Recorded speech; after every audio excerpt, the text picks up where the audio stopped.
Hey, everybody, this is Kenny. Welcome back to another edition of the Leading from the Middle podcast. This is the podcast for middle managers who want to develop themselves, develop their teams, and improve their results.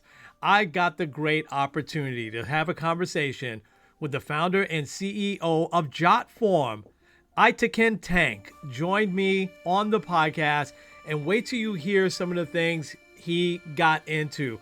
He's also the author of Automate Your Busy Work, but he talked about productivity and how leaders can be more productive, why Jotform is so important for leaders. How do you also avoid burnout? How can it help you to do that? What the heck is no-code technology? I had no idea what that was until I spoke to him.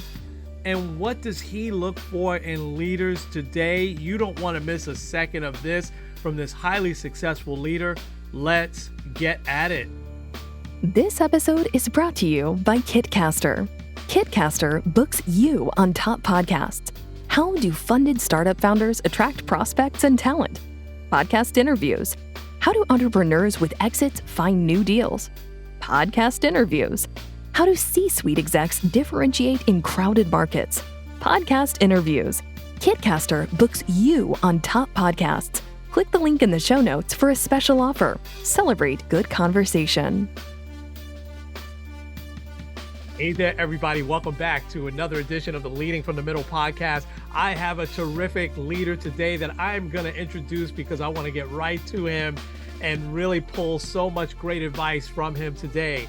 So I have the founder and CEO of Jotform, the author also of Automate Your Busy Work, Aytekin Tank, has joined me today. Aytekin, it is great to have you on, man. How are you doing? I'm doing great, Kenny. It's great to be on your show. Thank you so much. I want to jump right in, and I want to go a little bit before 2006. 2006 was where you founded Jotform. Tell us your backstory and what was happening that led you to discover and found this amazing company, and really has led you to so many other things. Yeah. So I grew up in Turkey.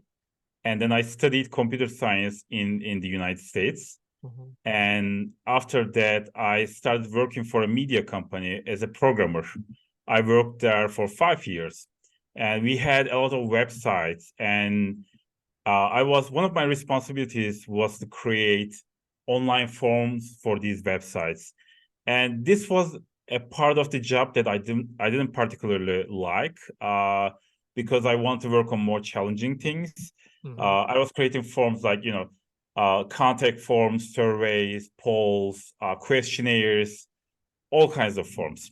Mm-hmm. And so I wanted to find a product that can actually help me automate like the creation of the forms. I want to find a product so it can take away from me so that I can do other things. But I couldn't find a product. So that's when I actually decided, okay, hey, if I build my own startup, I'm going to actually build a product for that. And I worked there for 5 years. And, at last I decided, okay, hey, I'm going to, start my own business. And, I left there and I started working on Jotform. And that's the story because, I wanted to automate the forms. And turns out a lot of people actually needed help with forms. Like I was technical, I could build forms. But a lot of people needed forms, but they couldn't build them themselves, and there weren't any good products for them. Maybe for surveys, there was SurveyMonkey, but there wasn't many products for like really creating other kinds of forms. Yeah. So, 2006, I released Jotform, and it's been 17 years. I still, as a founder and CEO, I'm still at Jotform. I'm still every day. I'm working on Jotform. I took a little bit of a break. I had my third child, and for a while I didn't go to office. Like 8 months, I was actually at home, working time to time. But I'm back at the office, going back. But we are now a grown company. We have like 600 employees. Jotform is used by 20 million users. So I'm very lucky to have that. And if you would like, I can also talk a little bit about the book, how it, where it came from. Yeah, Yeah. please go ahead and do that. I've got a bunch of questions for you, but please go ahead and talk about the book. Yeah. Absolutely.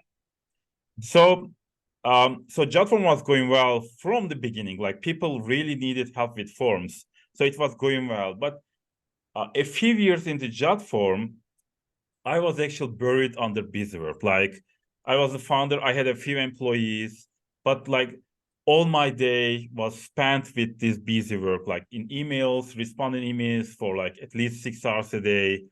I was doing HR, legal, accounting, ordering supplies for the office. I was doing everything.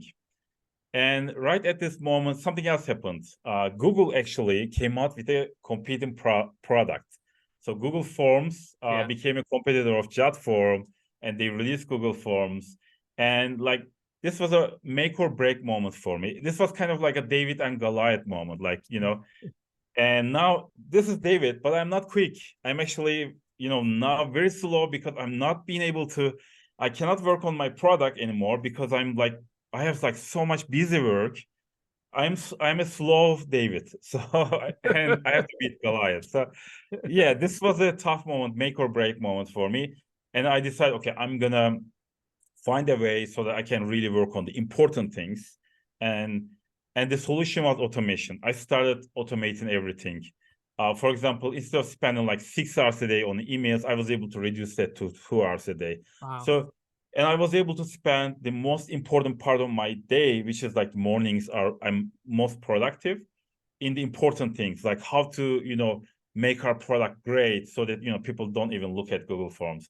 How can we grow and market our product? So I was able to do that. And I think Jotform's success is a result of automation. We as a team being able to use automation, and we were able to also make Jotform a product for automation, like help people automate things more easily, like automating emails, automating document generation, things like that. So the automation not only helped me, but it also helped my product become successful by using it in our product. Also, it helped our team become more successful because they were able to automate more things. And that's why I decided to actually, write a book about it. And it turned out just like Jotform, the book also had a good audience. It became a Wall Street Journal bestseller, and I'm enjoying it. I'm glad that I'm able to talk about it in your podcast. Yeah. Wow, that is awesome. So Automate Your Busy Work is the name of the book. And so folks, I'm going to pick up my copy and I want to encourage you to pick up yours too. And I love so much of what you said, everything of what you said, but I'll tell you what stood out, how you didn't feel challenged. But now you've really, after this got going, and Jotform is amazing, by the way. I have to pinch myself that I'm talking to you because I've used Jotform so much in the past, but I'll just give you a real world kind of example from the world I came in from. And that would be if I'm a retail store manager, I want to be out on that retail floor with my employees and customers. I don't want to be in the back for 6 hours, doing email and stuff like that.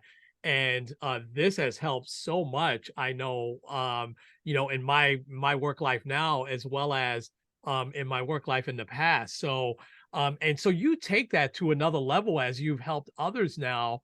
And so when you talk about productivity and you go as far as talking about how dangerous burnout can be, um, talk a little bit more about that and how Jotform and what you talk about has helped reduce burnout with a lot of leaders. Yeah. So the problem with busy work that it's not just taking away our time, but it's also taking away our energy. It's taking away our opportunities. It's taking away our motivation, because like instead of working on things that really excite us, like being on the floor as opposed to being at the back of the store, right? It's more energizing to talking to customers, right? Making sure that everything is going well. Otherwise, instead of spending at the back where you are you don't even know if it's day or night. It's just you don't even know how things are really going. Yes. So I think And in the book, I actually talk about this something that I call the time audit, which is like, you can create a spreadsheet, and every hour you can make a note of how you spend that hour for a week. So at the end of the week, you can actually see how you spend your time. And you ask yourself two questions: what should I spend my time on, and what shouldn't I spend my time on? And I think this the second question is more important. The time you spend on things that you shouldn't be spending your time on are not just taking away your time. They're taking away your opportunities. They're taking away your energy, your your motivation, your excitement. So it's you need to find a way to get rid of them. And automation is a great way to do that. And it's not easy. I know it's not easy to like just we are all used to like doing things in a way, but when the pandemic started, everybody was used to like I was actually, as a CEO, I'm constantly signing like documents, right? So before the pandemic, like everybody was sending me like these documents, like I would send them, I would fax them, I would email them, scan them, like, and then suddenly like in like a month, everybody learned how to use e-signatures, right? So it's actually not that difficult, but you have to like really give some time. Like you have to, make time to save time. You have to spend some time to learn the products. And the best productivity improvement I got was by learning how to use Gmail better. Like Gmail has like all these great like labeling, filtering features that I wasn't using that much, but because I was able to use them much better, I was able to save so much time. So you don't even sometimes you don't even need to like find another product. You can just if you take the time to learn the tools that you already use, you will save so much time. But there are websites like g2.com that you can go and you will find like thousands of products like Jotform.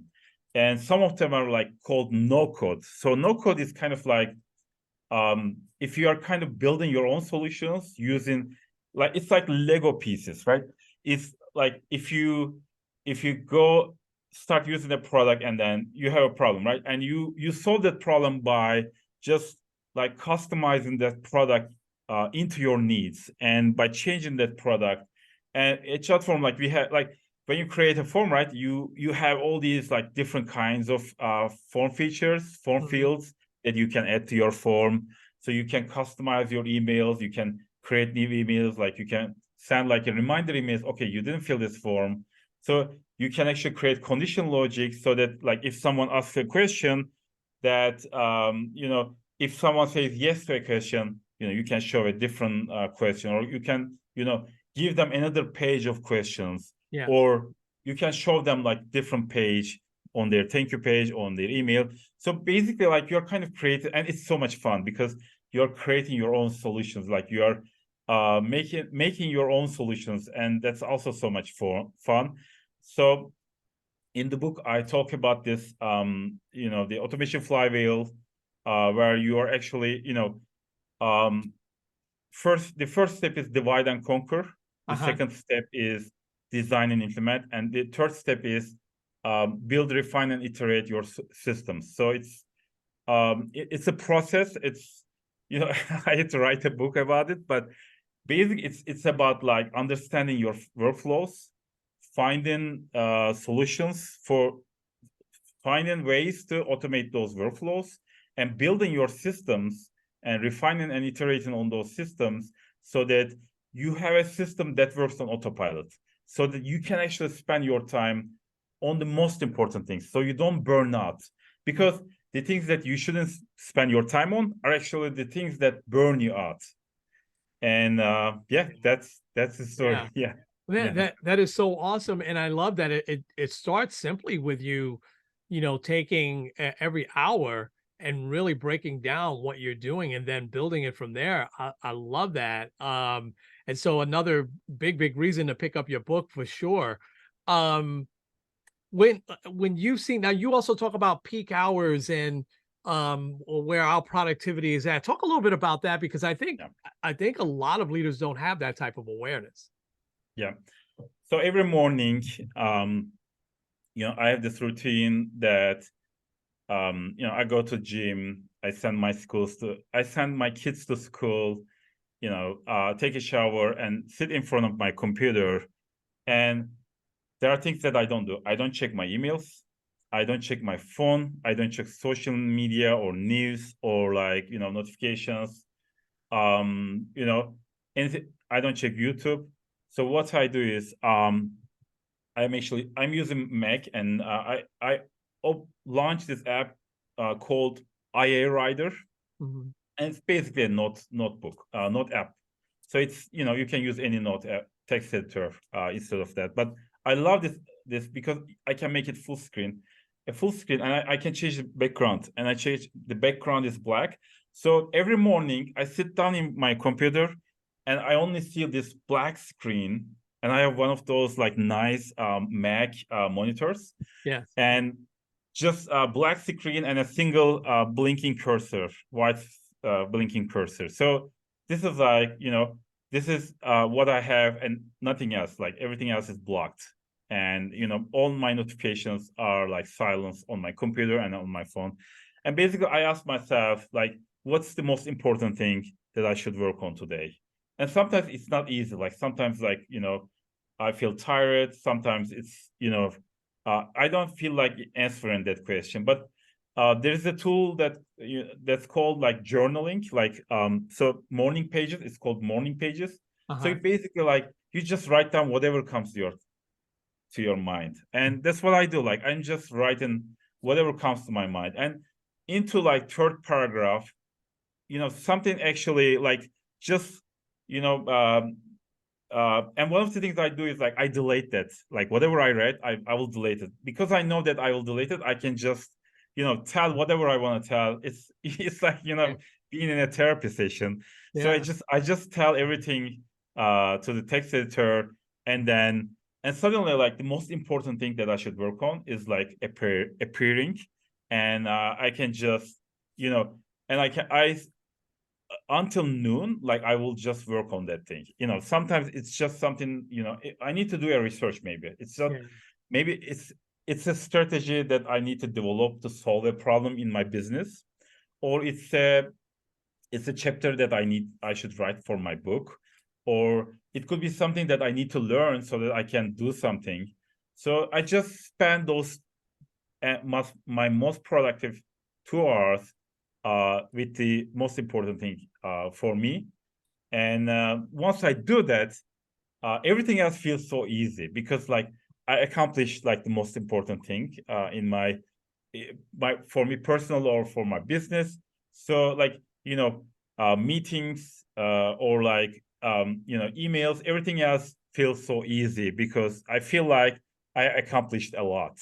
Wow. And that feeling is actually the most important thing for you to prevent the burnout, because the burnout is happening because of the busy work, because we are buried under busy work. We are spending all of our time. We are not happy about our work, because we are trying to catch up with things.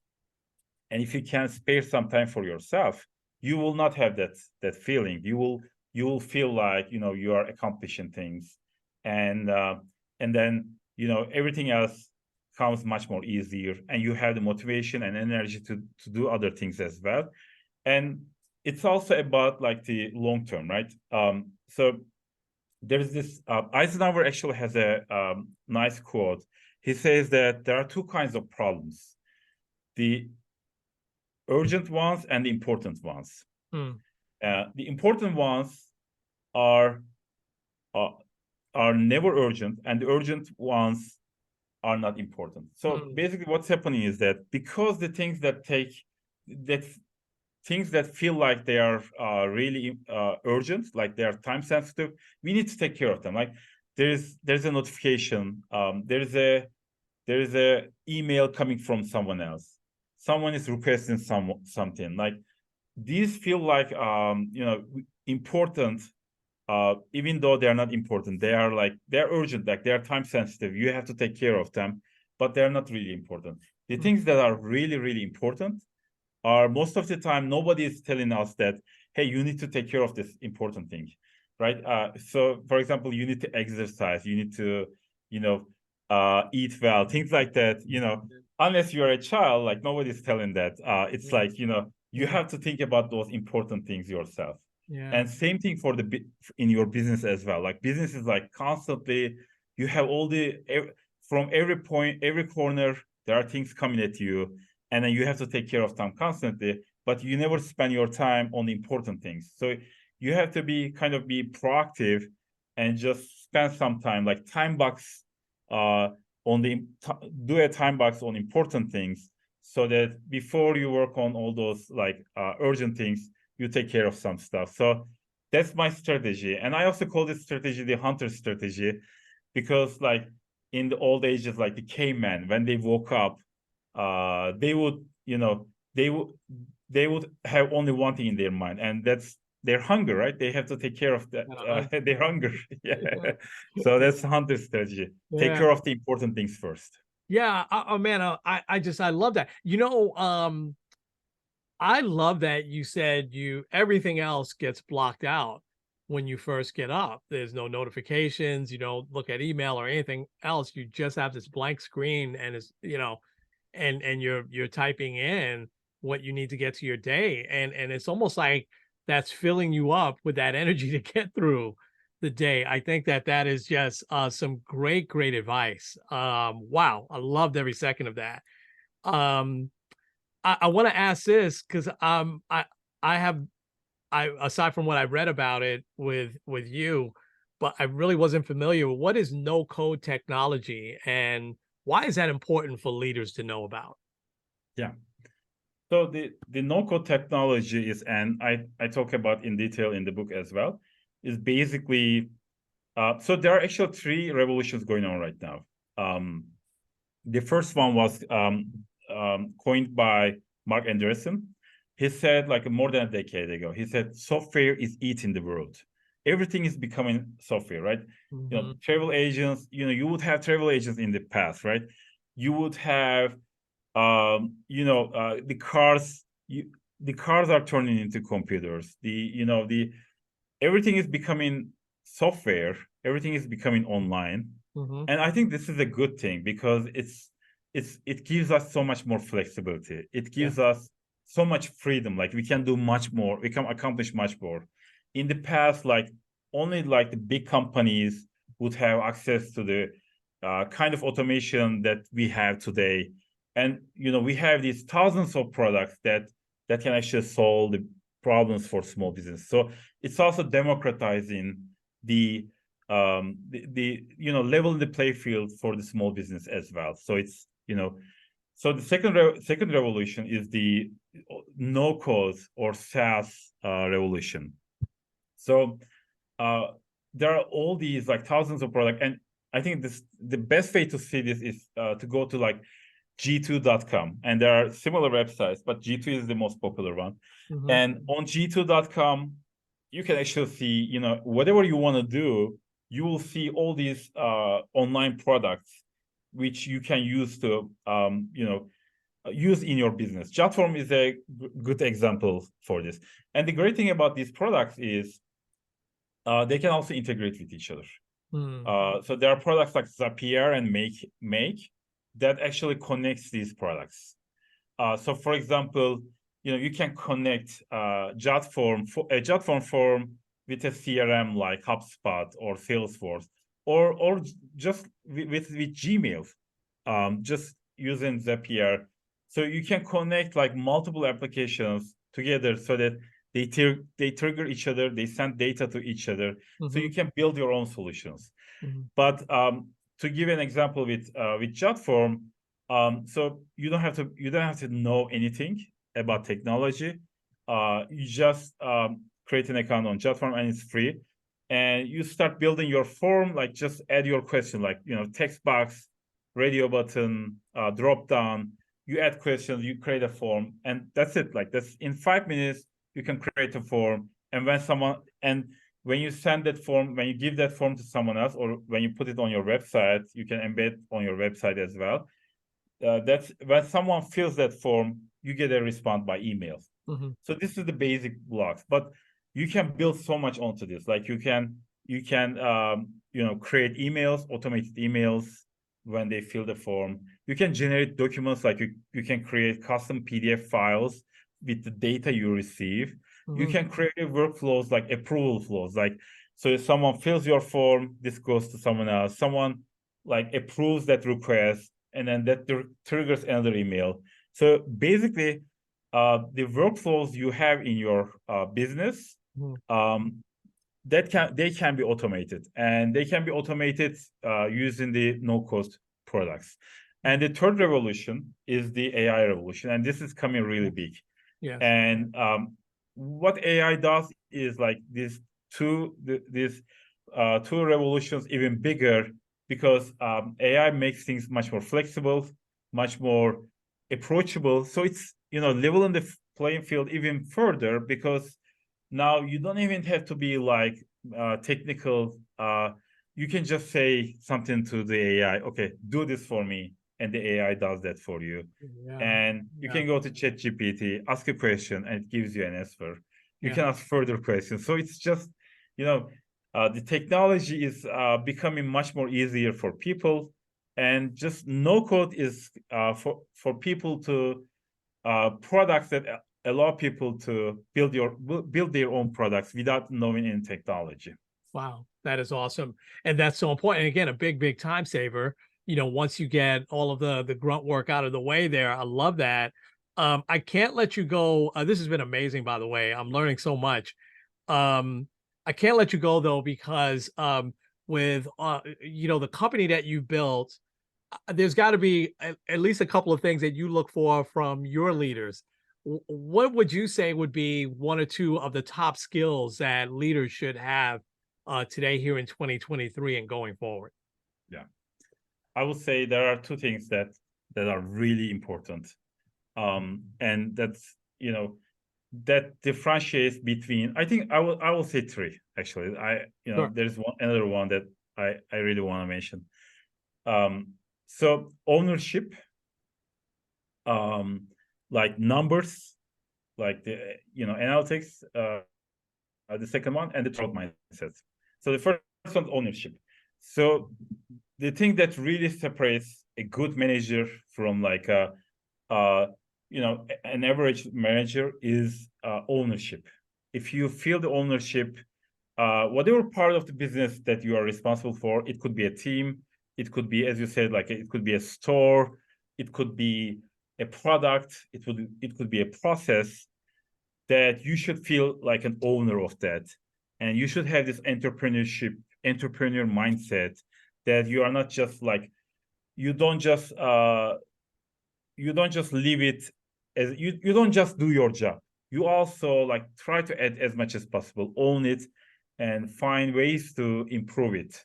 So it's just I love middle managers who have like the ownership mindset. The second one is the numbers. So whatever thing you are responsible for, it's usual, like we are living in a complex world, right? It's just like, it's not that easy. Like, even in a store, like you have like so many numbers, right? You have the inventory, you have the sales, like so many things going on. And if you have to decide like what's the top most important numbers for you, and you have to look at them in a historical perspective. Like if you have a dashboard where you can actually see how the numbers are changing over time. And when things are going well, it's actually very motivational. And when there are problems, you can actually go down into like, look at the breakdowns, try to find the reason why things are not doing well.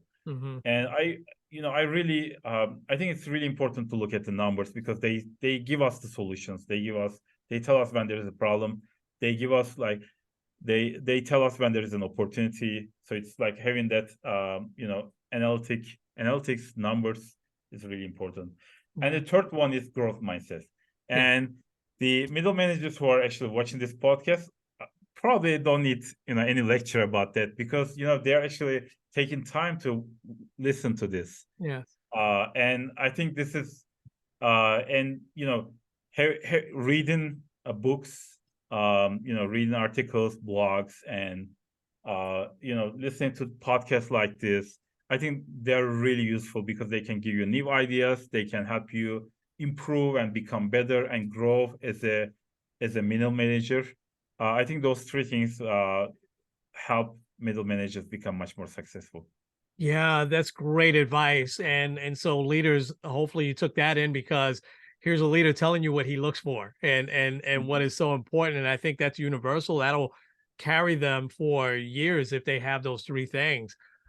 This has been amazing, and you are an incredible leader doing some really incredible things for a long time. Um, how can people get your book and connect with you? Yeah. So my book is available on bookstores, and I also have a website, aytekintank.com, which is my first name, last name.com, where you can actually find a free chapter of my book Oh, and just, read the free chapter. And if you like it, you can buy the book. And my book is also available on audible.com. So there's an audio version as well. So yeah, I hope you like it. oh, that's awesome. No, I can't wait to get my copy. Um, this has been amazing, and we'll make sure that's all in the show notes for everybody to be able to just click onto a link and go to your site. I want to thank you, first of all, so much. First, for being flexible. I know I had some things come up, and so thank you for being so flexible, because I know how busy you are. It's been amazing to talk to you and to learn from you today. And I just hope that leaders take so much, from the advice you gave, and especially that burnout piece, man. That is so vital, So thank you again. Thank you, Ken, for great questions and a great show. Thank you. It's been my pleasure. We'll leave it there, folks. This has been Kenny and Aytekin with the Leading from the Middle podcast. We'll talk to you real soon.